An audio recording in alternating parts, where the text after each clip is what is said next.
prikupljanja reciklažne PET ambalaže i postavili novi rekord sa sakupljenom 1 tonom plastičnih boca. U ovoj akciji pojedinačno istakli su se Željko Stevanović iz Čekmina, učenik 8. Tamara Ilić iz istog mesta, učenica 7. i Miroslav Dimitrijević iz Živkova, također učenik 7. razreda, dok su ekipno najbolji bili 8. 3 razredi iz Razgojne i izdvojeno odelenje od 1. do 4. razreda iz Živkova.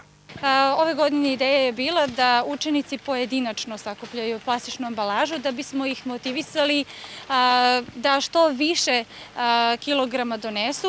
Dogovorili smo se da to bude 50 kilograma. Kada se preračuna, to bi taman pokrilo troškove odlaska na izlet u akvapark. I ići će samo oni učenici koji su uzeli učešća u ovoj akciji. Koristio bih ovu priliku da se pre svega isto zahvalim Weberu, koji nam je izašao u susret tako što će svojim kamionom da pretera ovu praznu ambalažu do reciklažnog centra u Nišu.